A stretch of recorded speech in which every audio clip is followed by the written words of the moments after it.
This is Tyler, your antisocial critic and the host of the AntiSocial Network, your number one source for anachronistic conversations online.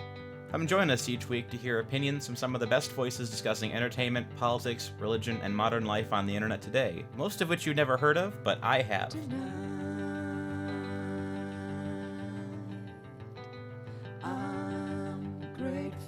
This week on Antisocial Entertainment, we're joined by Haryan Glaeddyv.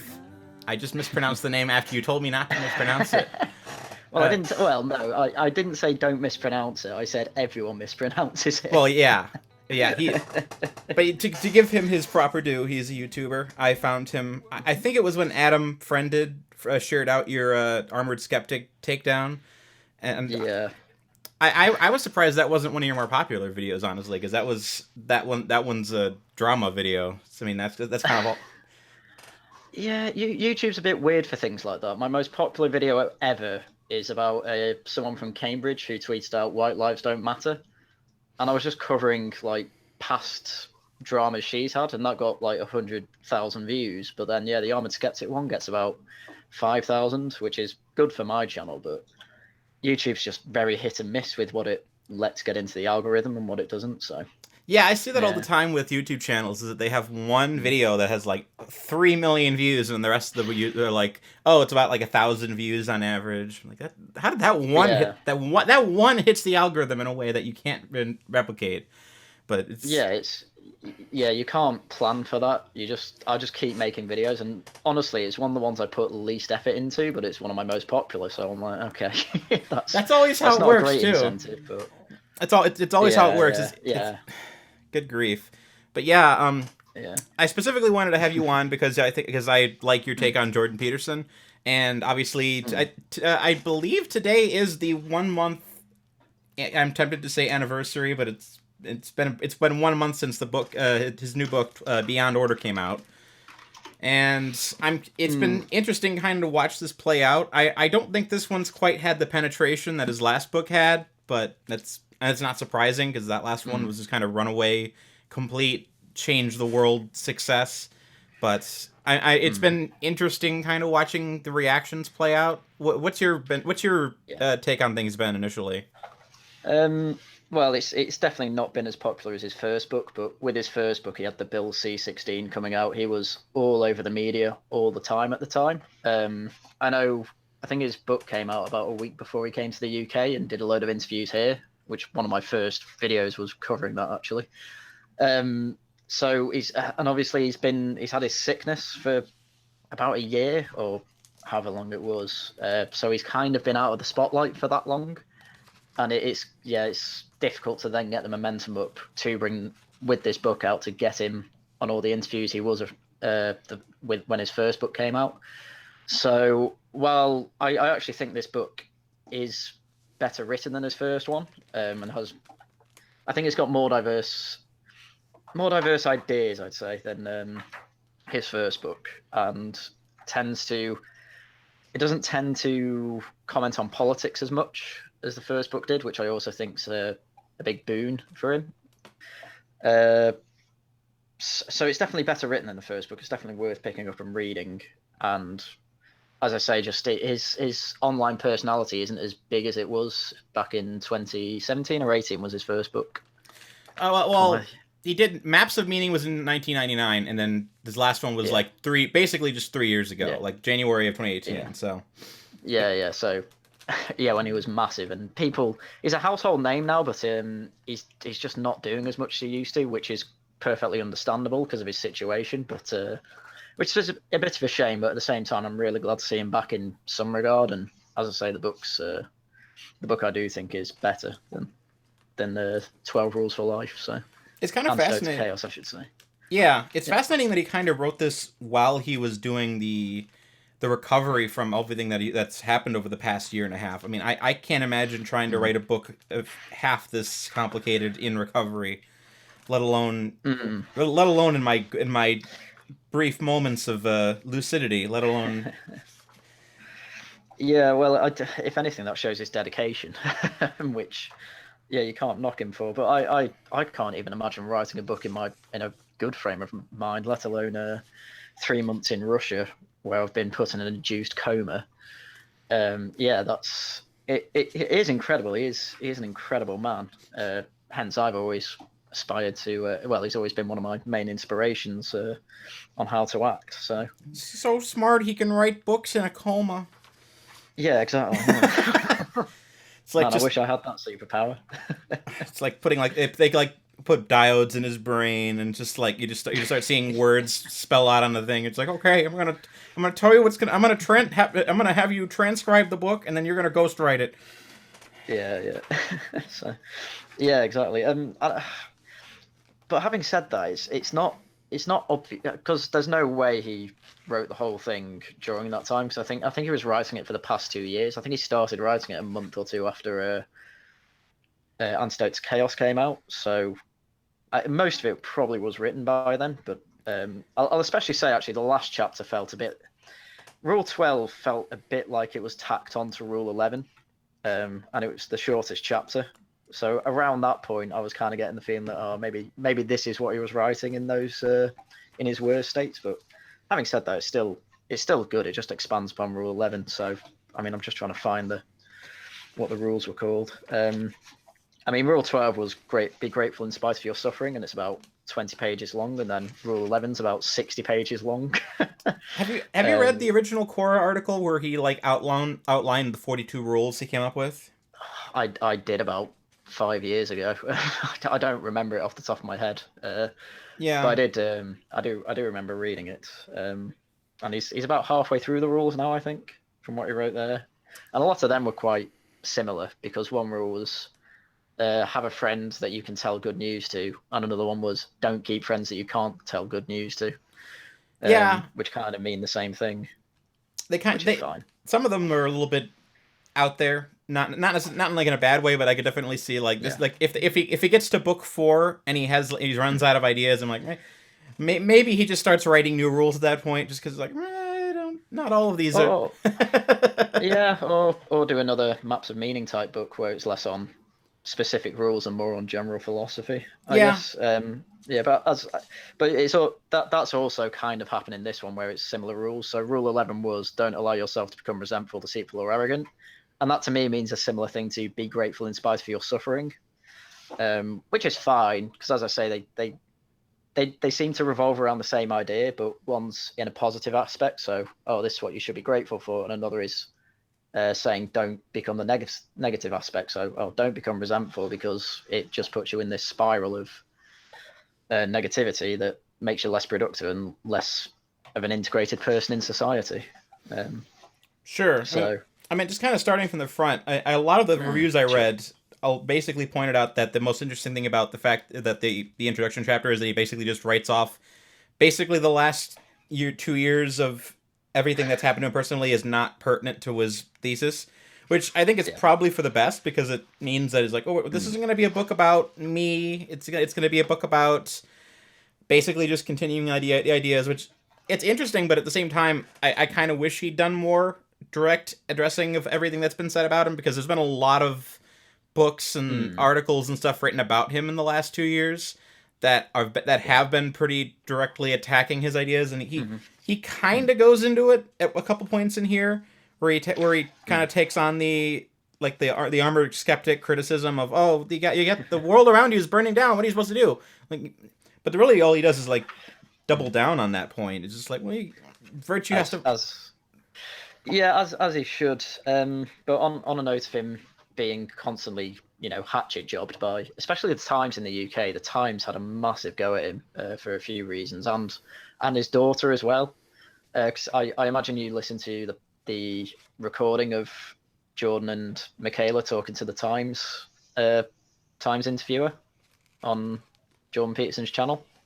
I know what you're talking about, but I haven't listened to the whole thing. Okay, no, that's fine. But I mean, just listening to that whole thing, the interviewer sounded quite, what's the word? Sympathetic and empathetic about that whole situation. She was like, "Oh God, that sounds horrible," like quite genuinely as well. And then in the article, it was just a hatchet job, saying like, "Oh, Michaela Peterson's like a Barbie doll with like lip injections," and Michaela's reply to it was just like, "You can get them too. What's your point?" And just complete, not at all really concentrating on what Jordan Peterson went through. They also spread the misinformation that he had schizophrenia, which he didn't. He was misdiagnosed with it. But when it comes to like writing it in a book, I'd kind of leave that stuff to his YouTube channel and his blog.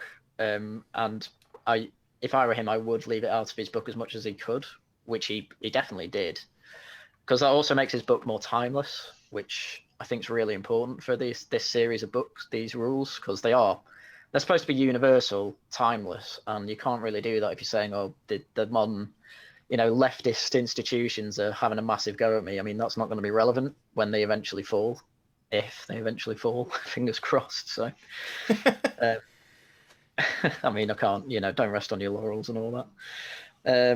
And yeah, that's probably why his Quora thing's still relevant. I mean, when did he write that? Was that 2010, but I can't remember. Probably probably a better part of a decade ago. Like, it was still when he was relatively obscure. So yeah, and as I say, that's still relevant 10 years on, which quite a lot of things are still relevant 10 years on. But if you're writing entire books around that as well, that's pretty good going for keeping relevancy, I'd say. Yeah, I'm curious how much of this is just naturally his ability to kind of speak on his feet, because I went and saw him when he was at the when he came to Chicago, and he just has. And I'm never quite sure how much of those lectures is him scripting things and him just kind of rolling, because I get the sense he probably can just kind of roll for like 2 hours, and it's like has all these examples just naturally in his head, just ready at all times. Yeah, he definitely can do that, because I've been to 2 of his lectures. Well, I went to a lecture and another one was him and Sam Harris with Douglas Murray in London. You were really a lecture. You were at that one?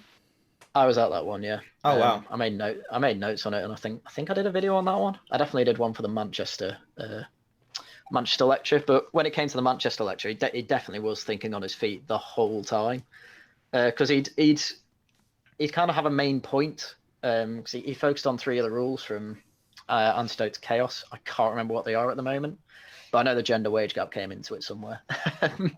But he'd constantly go on about people saying the patriarchy exists, and he was in Manchester doing an interview with like a youth boxing club full of kids who basically don't have good father figures. And he's just like, how can you say there's a patriarchy here? Oh, you're talking about the wage gap. Well, it's more a mother's wage gap. If you have a kid, that's an 18-year investment that you take away from your job, and et cetera, et cetera, et cetera. So he'd say about 4 different points, and they'd all encapsulate this one rule, which, as I say, I can't remember which one it is, but it was essentially saying, the patriarchy clearly doesn't exist the way feminists conceive of it. And you should basically probably never think that, because you end up just being resentful without a good family and just without good relationships. And this is true for both sexes. And if you're, forcing men, or, breaking down the family unit and things like this by saying women need to basically not have the reality of pregnancy and rearing a child put upon them, then you're asking for the impossible. And it was just all just off the top of his head, as you could tell. And then he answered questions after as well, which some of them were related. And you could just tell he pauses for about a minute or 2, and then he will just talk and talk and talk. It's like he sets up his foundation, and then he can build off that while he's talking of his argument, which I find amazing. And I try and do that with my videos and live streams, but there's no way I can do it as well as him. Well, we're not all 200 plus IQ geniuses, unfortunately. Unfortunately not. No, I'm at the level of midwit somewhere probably, but I'll take it. I was gonna say, if everyone's stupid, no one is, but that might be just a stupid thing to say. I don't know. I have to ponder on that. But one last note on the last 2 years. Have you read any of the books that have come out about him since? Because there's been a lot of like academics spinning off like books analyzing his material since. I've read 2 of them so far, and they're all equally either dense or infuriating. The only big one I haven't read was Jim Prosser's book, which is basically him licking Jordan Peterson for 200 pages, which I'm like, I like Jordan Peterson, but I'm not gonna have like a Dennis Prager-esque like adoration of him. He's not my personal saint. But I did just recently review Fox Day's book, and I did not Mm. like it. No, I'm sure. Well, I've not. Well, no, because I've more been. What have I been? I've read Andy No's book recently as well. Oh, I've been reading Human Action. I've been reading into economics more than anything. I, I don't I don't find criticisms of Jordan Peterson in them on as most popular authors now to be particularly useful because they all just fundamentally misunderstand him. I find so. I mean, I don't know much about these books, but I've read articles that are trying to say, oh, Jordan Peterson's an idiot or racist or, or sexist or transphobic or whatever. I mean, I obviously read all those articles because they're really easy to read and they're quite low hanging fruit. But I've not tried one of the books, unfortunately. But if they infuriate you, I mean, I'm sure they'll infuriate me. But I mean, I've read books by communists and they've infuriated me, so I'd get through it. So. Yeah, exactly. You're probably better off just kind of getting like YouTube videos and articles, just kind of get a glance at their articles or their arguments, because for the most part, it's just them spinning on and on and on and on and on. I mean, I when I wrote my review on Fox Day's book, I said it's like you can tell a lot about a person by what they focus on in it, and it kind of says something that 5 minutes into the audiobook for Jordan Ethics, he's already complaining about the Jewish question already. And I'm like, What? I'm not like you can. I believe you. I'd say listen to the audiobook. Someone uploaded the audiobook on YouTube. Just listen to the first 10 minutes. He's already talking about Jewish nepotism. It is hilarious. I'm like, what the frick? Why why are you going into this soon? But yeah. Oh my lord. Yeah. There's a banned YouTube channel as well that I can't remember, and that was an hour and a half video basically saying why Jordan Peterson's wrong about the Jews or something, and I'm like, what? Because I must have listened in total to about 500 hours of Jordan Peterson. I only remember him bringing up the Jews when people ask him specifically about it, or maybe once or twice when he's on about group preferences or something. But it's barely ever. He'll more talk, generally, and when he talks about, far right wingers, will say, who, though there's contention on my end whether they are right wing, economically. When they say, when they, pseudo eugenics, I guess, where they want pure races and things like that, he just brings up, well, Africa's the most biodiverse place in the world, and you've got black nationalists saying, oh, it's a place for all black people, but where does the genetic what genetically is the criteria to be part of your ethno state? Does a half black person? Well, maybe not. Well, they might have more in common with you genetically than someone else in another part of Africa. So yeah. But that's it. That's all he brings up. And people making an hour and a half videos on why he's wrong about the Jews. Like, why?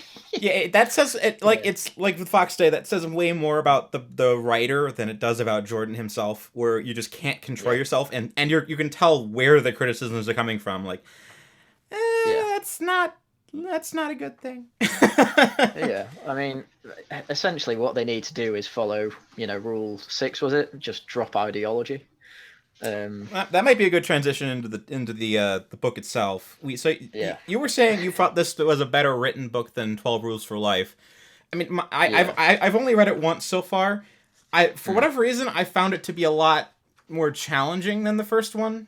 Not necessarily in a bad way, but in a it felt like the thesis was a little bit more. It wasn't as clear cut as the first book, so it's definitely a bit more. Not exhausting, but it requires more self-reflection than the first one does, where you're definitely a lot more engaged while you're reading it, which is bad for me when I'm trying to clean the house and listen to audiobooks. But I did set out about 2 hours a day to read it, so that to concentrate on it as well. So that might have helped as well. He certainly, especially with Rule 1. I remember Rule 1 being. I thought he was going to go in one direction, then he goes in another, and then he goes in a third, which I thought was really interesting. So the first rule was do not carelessly degenerate social institutions or creative achievement. And I kind of thought he was going to have a go at people who say we need to burn down all the universities in Minecraft and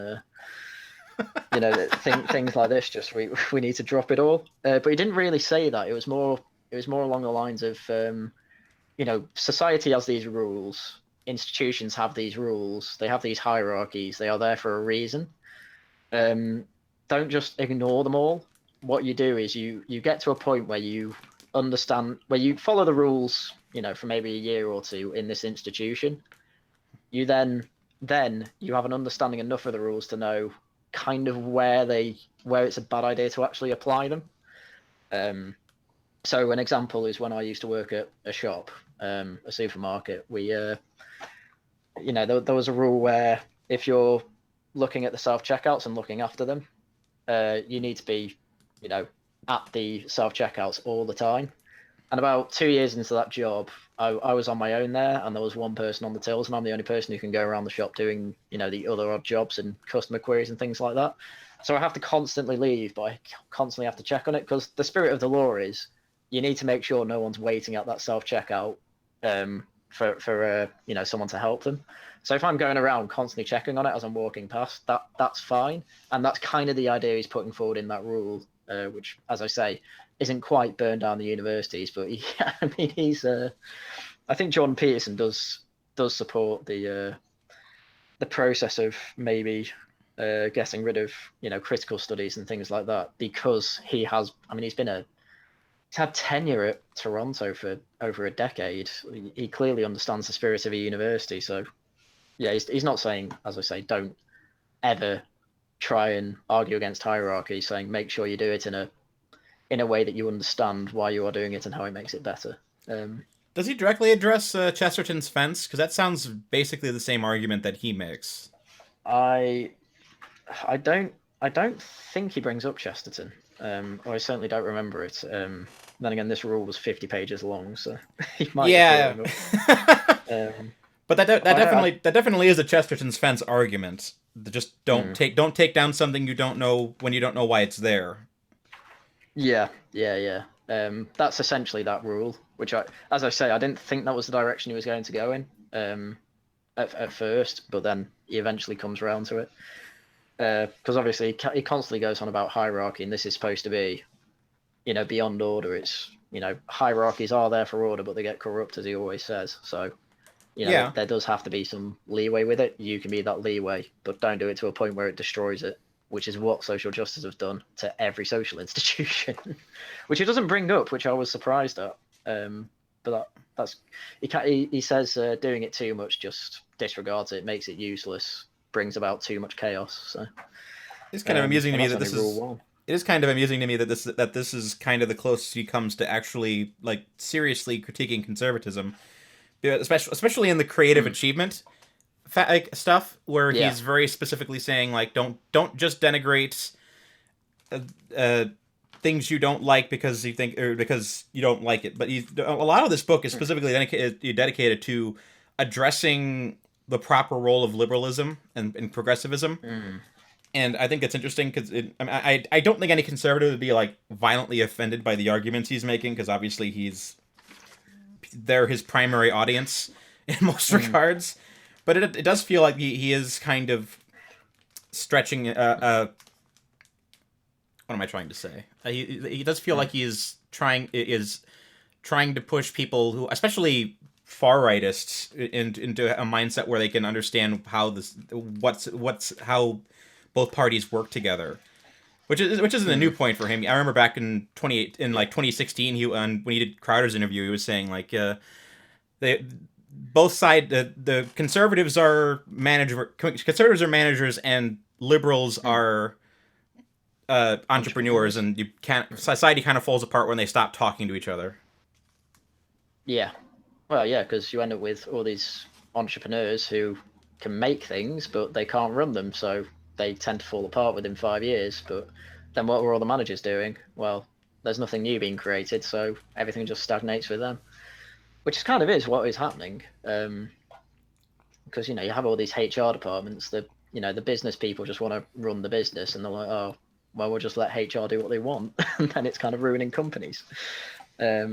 As we see with Gillette and things like that. I mean, it is losing money. I mean, they're so massive and taken over by Procter and subsidiary of Procter and Gamble that they're not going to, go bust. But it's not exactly helpful either for them. So, no, that is definitely true. So, I mean, that was rule one. We can go through each rule and kind of say what we think about them. Yeah, At sure. this point, it's your podcast. Yeah, I mean, I didn't come at this with a specific structure and how we wanted to discuss things, so. But... Yeah, that's fair. So yeah, I mean, rule 2 was quite an interesting one as well, because it's for rule 1 and 2, he kept referring back to the picture at the start. So for rule 1, it was don't, the institution one, don't mindlessly denigrate them. And he had a picture of the tarot card of the Fool, where it's the Fool with his dog, and he's about to walk off what you think is a cliff, but he points out it's not necessarily a cliff; it might just be a step down. So he might not, he might injure himself, but he won't kill himself. And that's kind of, you have to think, if I'm denigrating this, am I stepping off and killing myself trying to help do what I think's the right thing, or am I just going to take a bit of an injury, metaphorically or whatever, but actually it's going to be helpful for me progressing as a person. But then the second rule is imagine who you could be and then aim single-mindedly at that. And it's this, I don't know if you've got the book on you, but it's this kind of alchemist picture, I guess you'd call it. Rebris standing on a planet and a dragon, the planet's winged. I think it's supposed to be Mercury. It's quite a complicated picture, and I think he spends about half this chapter just constantly referring back to it. And these are ideas that I don't think we can just summarize in a podcast, really, if we're trying to keep this to like a 5-minute summary. Yeah. But it is essentially, the world's chaos. You yourself are trying to make order. And so, like, all these things represent something, and you really have to read this chapter, because I can't remember everything he said. I'm kind of I'm recalling some things that he said, but the general thing is, as it's summarized in the rule, just aim at the type of person you want to be, and that can either be inspired by someone or it can be something like inspiration from different people, and you try and take the best bits you think from people and aim at that. And it goes into this massive metaphorical analysis, as Jordan Peterson always does. But I don't think I can comment on this chapter a bit any more than that, because it's just so complicated, his ideas. Though I did try and summarize it. I mean, I don't know if you can do a better job than me at all of recalling what he said in this chapter. Well, I'm paging through it, trying to remind myself of everything he wrote. But yeah, I mean, and it's only 40 pages, this chapter as well, which I mean, that's still one of his longer chapters. Only 40 pages, only, wow. There are novellas shorter than that. Loads in this one. Yeah. Well, that's what I mean. This felt like a really long chapter, but it wasn't. I mean, he brings up Harry Potter as well, of course. I do like how he brings up modern mythology, like Harry Potter and what's the other? What else did he bring up? He does some work on Book of Exodus. Yeah, but I'm thinking more modern, like Pinocchio, Disney's Pinocchio, and things like that. Which I do like, because that's going to be really relatable to normies, which is always good. Because he's relating to basically saying even J.K. Rowling knows these basic truths about his point about the planet underneath the people with the wings. It's like they're trying to seek something that's golden, but it's really hard to find. And in Quidditch, it's kind of a separate game to the rest of Quidditch, where they're trying to score the quaffle through hoops and things like that. But then you've got two players on each team, one player on each team, just trying to find this tiny golden winged ball. And it was just a massive metaphor for that. It's hard to remember, but whatever it was, it was true. I think it was the idea that it conceptualizes personality, and while the rest of the game's going on, that's kind of deadwood, but the snitch is like the real goal, because you essentially win the game of Quidditch with that. So when you grasp that golden snitch, you've grasped the personality, you've aimed single-mindedly to what you want and ignored the deadwood of the rest of the game. Which was quite an interesting point. But he had loads more to say, and I can't really summarize it. I can't remember if this was the chapter, or did he... I don't remember if we talked about Harry Potter multiple times, but I remember at one point he talks about Harry Potter as a metaphor for the inability for adults to kind of grapple with truth and reality, and how the young person's responsibility becomes taking the... Oh, wait, that wasn't that... I think that was the chapter on taking responsibility where others don't have it. Yeah, so that's chapter 4. Yeah. No, well, he brings up Harry Potter in about 4 chapters, which, as I say, I really like. Because I mean, I only read Harry Potter up to the 5th book, because I found the 5th book really boring. But I watched all the films, but I still like know a lot about it, because there's no way I can't know a lot about it with all my friends loving it. So it might appeal to those type of friends if they read this. And then I mean, I don't know if there's much more to say on chapter 2 other than you kind of have to read it because it's too complicated to summarize. Yeah, exactly. But rule 3 is quite a simple one. Don't hide unwanted things in the fog. I think this is the first time he actually brings in a real world example to a rule. Because he starts it off with his father-in-law, who was basically quite a calm man, and then one day just has a massive go at his wife for because he found his plates were too small that he had lunch on. And everyone just thought this is a really weird thing to get really hung up on. But Peterson just points out, well, something that happens every day isn't a small thing. If something annoys you even a tiny bit every day, do your best to minimize that annoyance by getting bigger plates for your lunch, if it happens to be that. Because there will be other things that set you off. So the less things you leave in the fog that are annoying you, the better for your well-being it'll be, and the less likely you are to just randomly lose your mind. Yeah. And it doesn't go much further than that, really, does it? Well, I guess as well. Well, it's definitely approaching his kind of the subtext of the book, which is the when change and novelty are necessary.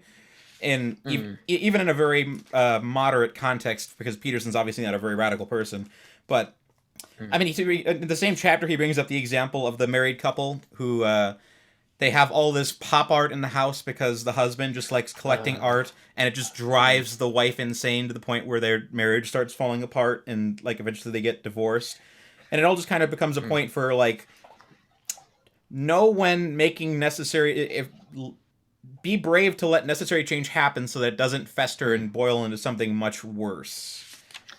Yeah, that was.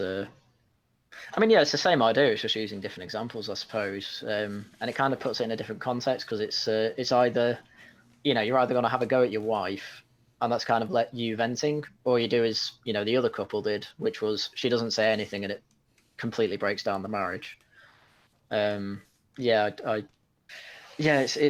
a good chapter and one that's quite easy to summarize on like chapter 2. But that's another thing I like about this book. He's ordered it in a way where it's kind of a simple chapter, really complicated chapter, simple chapter, really complicated chapter. I think he's got the pacing right for it as well. I love his ability to find absolutely pitch perfect clinical examples from his clinical practice that are just completely like that completely epitomize everything he's trying to say. Like these examples like throughout the book are really interesting. Yeah, definitely. He seems to take from his clients more than his family this time as well. So I remember in his first book, the entirety of the pet a cat on the street chapter, that was entirely basically about his daughter and her medical issues, which he doesn't really do at all this time. He doesn't really bring in personal things too much, which he did in the first one, and it's less a biography, this one, which I'm not saying is a bad thing or necessarily about the first one, but I'm more interested in things outside his life than necessarily his life, especially when it's kind of every chapter like it was in the first book. But as I say, it was still a good book. I forget which book he writes it in, but I think he says at one point that the book is very specifically written partially to himself, because these are all rules he himself needed to kind of get through his life. So it's not like these aren't coming from a very personal place, because it's very clear that this is something he's had to work out for himself. I mean, one of the criticisms I actually think Vox Day got right in his book was his idea that all the ideas in 12 Rules for Life were very specifically him trying to remind himself not to lie, not to let your things fall apart, he read it mostly as kind of a psychoanalysis of someone who's essentially extremely mentally ill, which I think is a very uncharitable read on Peterson. But in this case, I definitely think there's truth to the idea that this is all stuff that he needed to know just as much as everyone else. So it's not like this isn't biographical in some sense.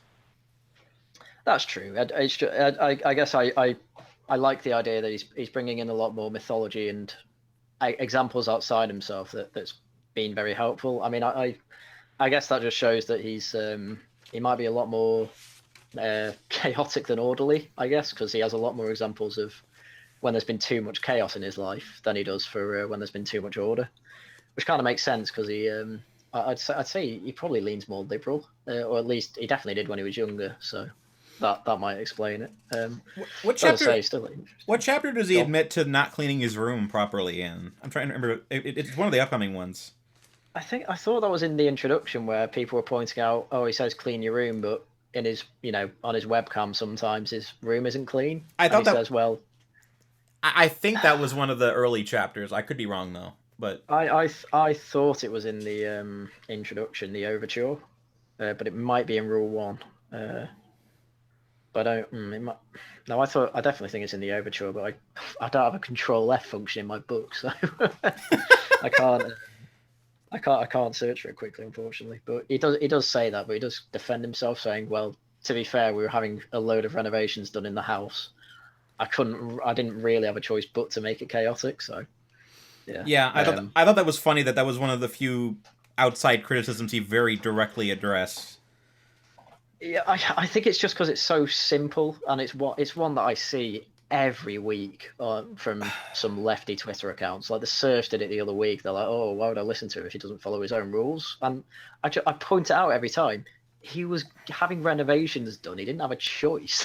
Yeah. If you look at it now, it's orderly. And then people obviously, and then the other thing he went on about in the overture was just making it clear what happened to him with the benzos and other drugs he was prescribed, because people are like, oh, he got addicted to these. It's like, no, he was never addicted.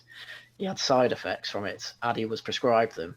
Not his fault at all. But... Well, yeah, I mean that's not. It's people like to treat that like he was like going and like buying like secret drugs on the side, but like no, this happens to like everyone probably knows someone who's actually had this happen where the doctor puts them on a drug and then they get not necessarily addicted to it, but the withdrawal symptoms become too severe that they can't get off of it.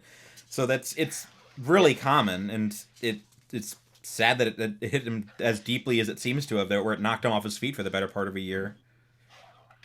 Yeah, I know that's happened to a few of my friends before. I know some people at uni who just flat out refused to go on any type of antidepressants because they'd seen that people just the withdrawal symptoms are just worse than the depression from what they can see. So, and those people actually tended to deal with depression better, which was another thing. Which, because I know there's a clip of Jordan Peterson where he says, "Oh, if you were real, you'd do everything you could to make yourself feel better, so get antidepressants." But it kind of makes me think maybe there's more things than just antidepressants that can fix that, though.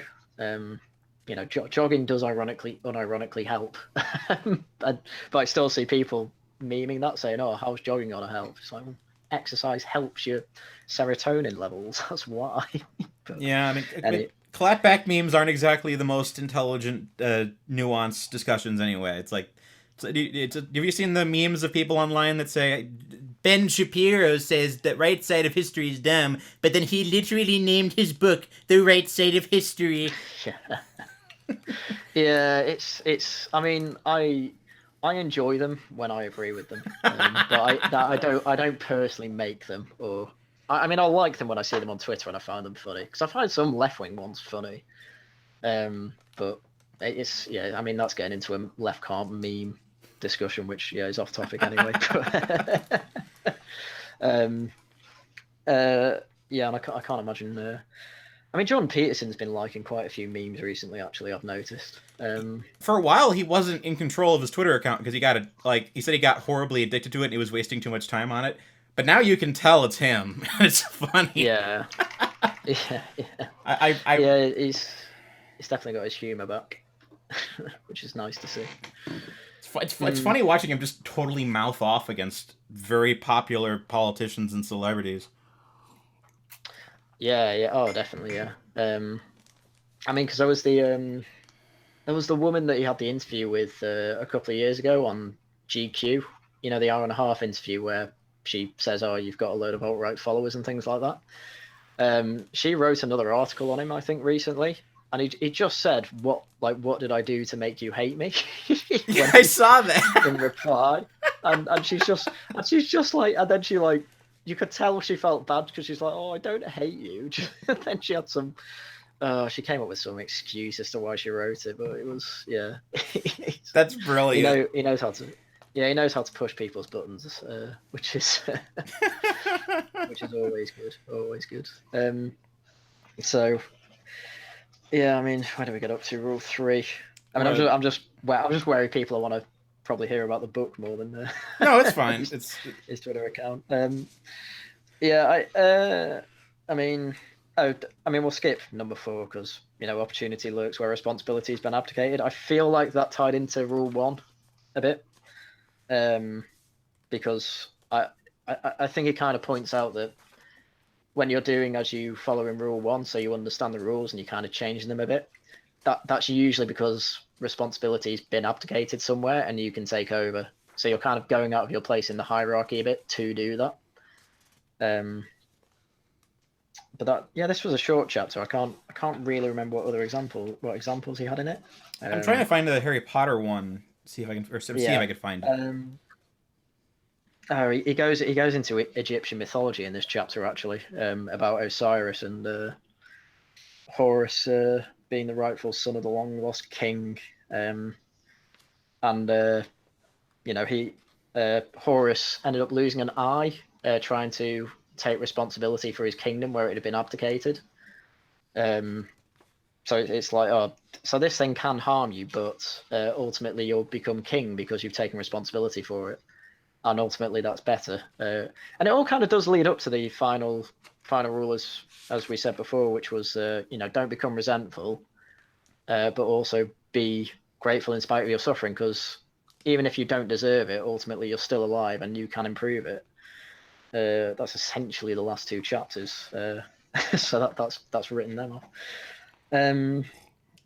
Rule 5 then is do not do what you hate, which that's a curious one in light of at least conceptually in light of the other ones, because initially he's saying don't let yourself fall into resentment, but now I initially I thought that might have been like a mild contradiction, but a lot of this is very specifically about like corporate woke nonsense. This is one of the few overtly political chapters of the book. Yeah, and it's not even. I mean, well, it kind of does bring his opinion into it, actually, because it's about the woman who she I think she works in HR or something, and HR brought up the issue of calling flip charts because flip is I know flip is apparently offensive to Asians.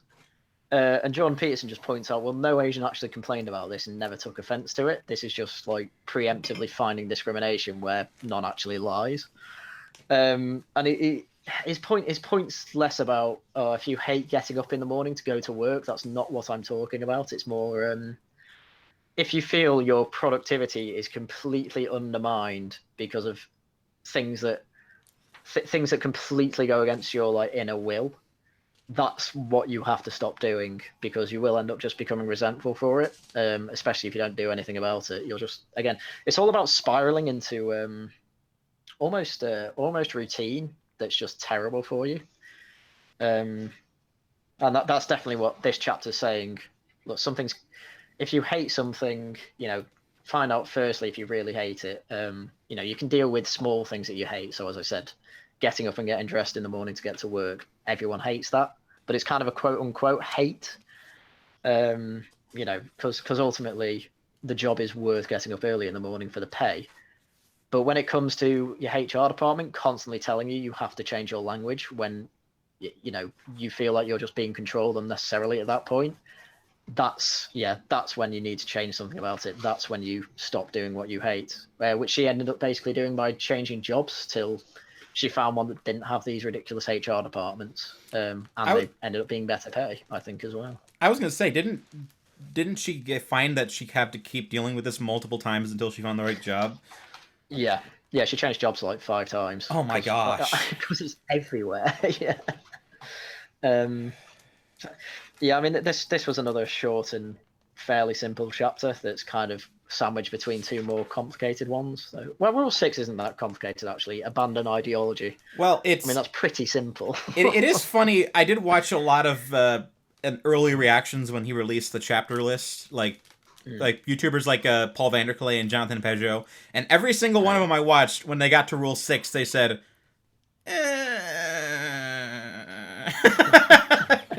Yeah, they just think, what do you mean by that, Jordan? We're all Christians here. What do you mean by that, Jordan? I enjoyed this chapter, actually. I thought it was... I think his point ultimately ends up being more salient than people who just read that go like, wait a minute, are you talking about me? It's ultimately just don't let your ideology do your thinking for you. Yeah, it's essentially saying you need to compromise. That is essentially this whole chapter's point. And also, he also puts the clean your room bit at the end as well. So have some humility, clean up your bedroom, take care of your family. You can't do this if you've got ideology, which is absolutely clear from what I can tell from ideologues I've met on the internet.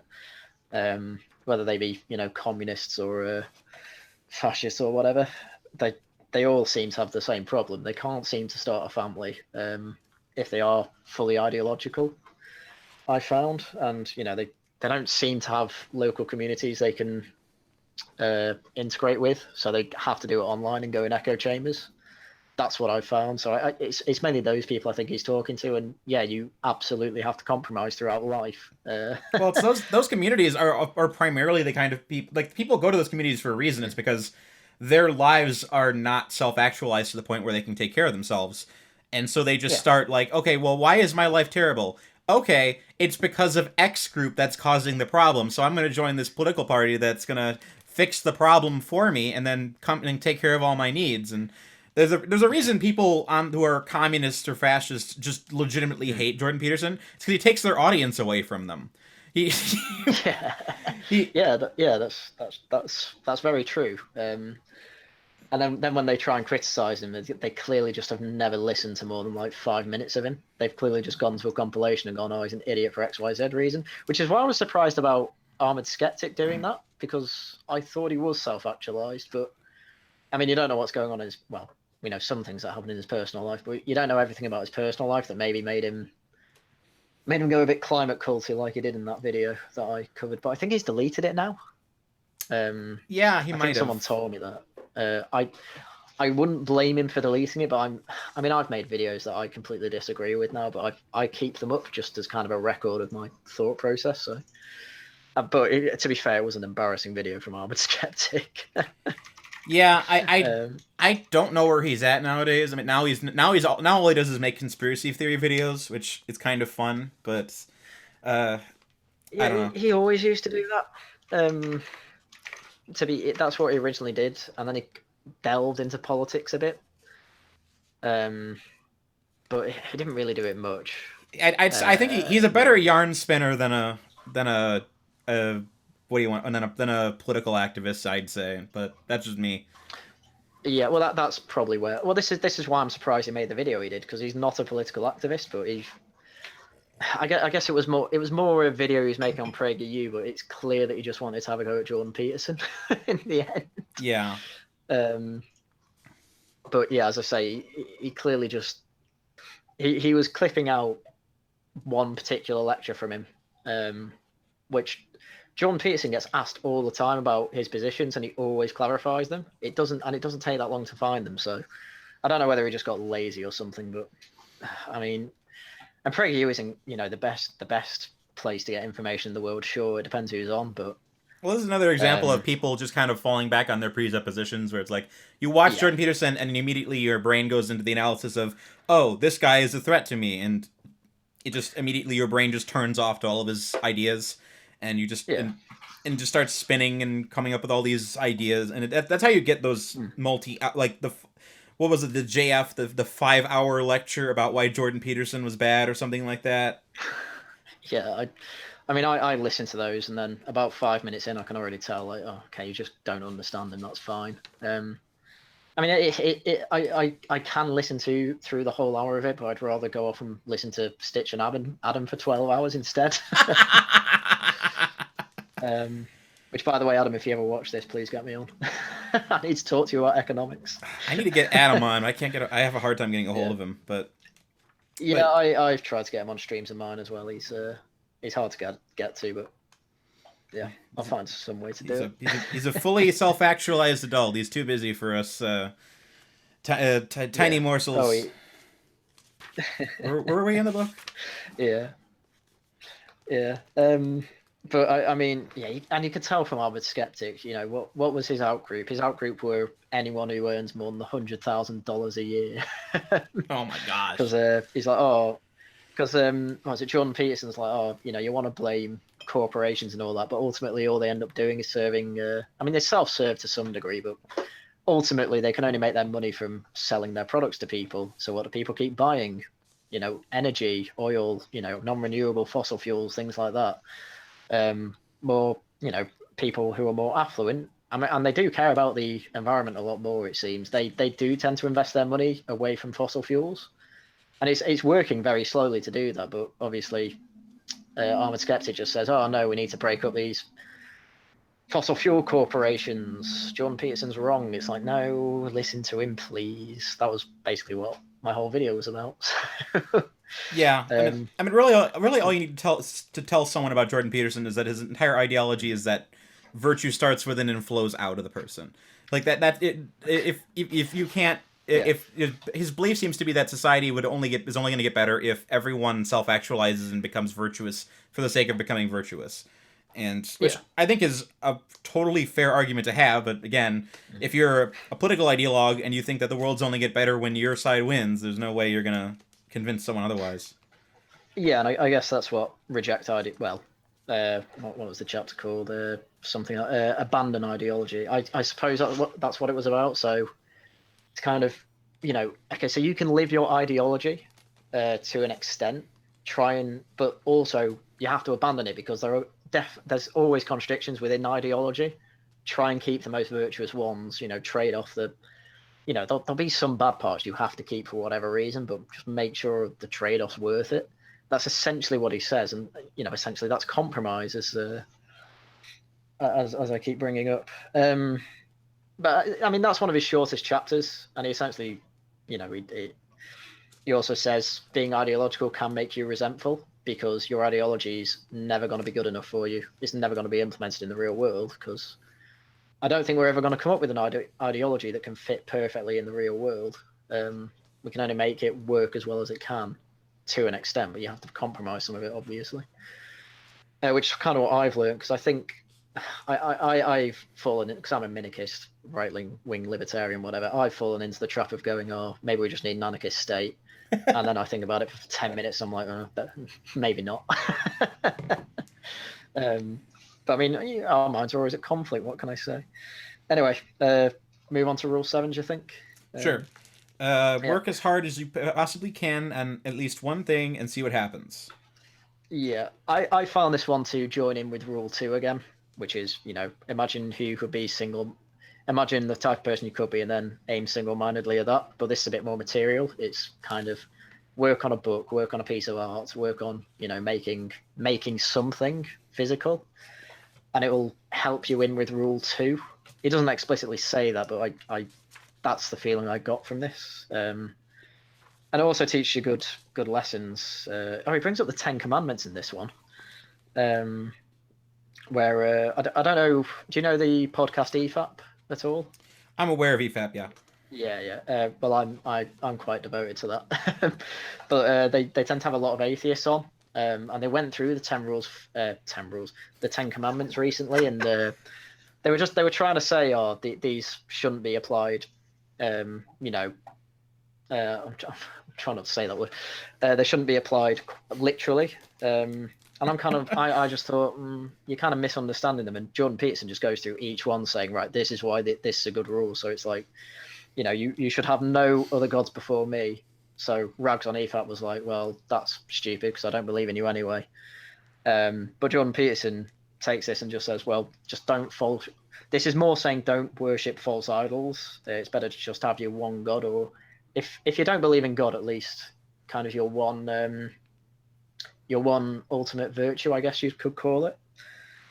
I mean, I always try to Oh, generalize biblical values as abstractions as to what they're ultimately supposed to be in kind of like a literary sense, which basically what Jordan Peterson does too.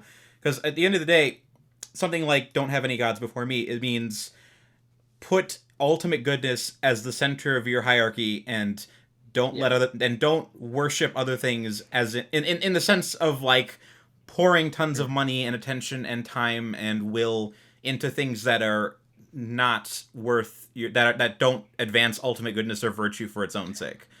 So if a more you can more charitably read it like that, but if you just take it literally as specifically that, then that's the lowest. The lowest is Paul Vanderklay would say that's the lowest resolution possible. You could look at that rule for them.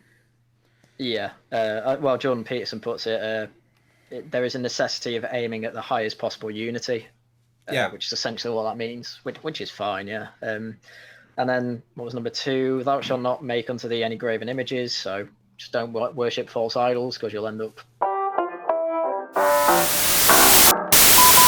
Hey guys, so I'm recording this in the editing bay.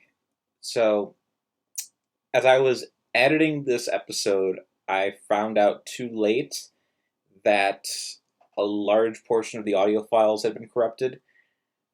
There's been some sort of wonky thing with my recording MacBook recently. I don't know why.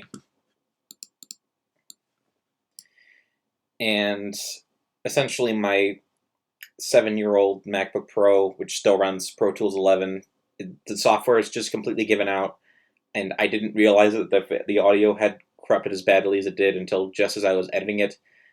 So I don't have the ability to fix the remaining third of this conversation. We did finish off the 12 rules in our talk, but unfortunately that just doesn't exist anymore.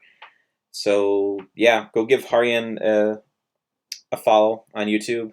Definitely come back for future episodes. Hopefully we can have him back on the future to talk more, but unfortunately that's it for this talk. I'm disappointed as that I wasn't able to fix it or find some way to resolve it or restore it, but there's nothing I can do on my end. Sorry about that. Have a good day.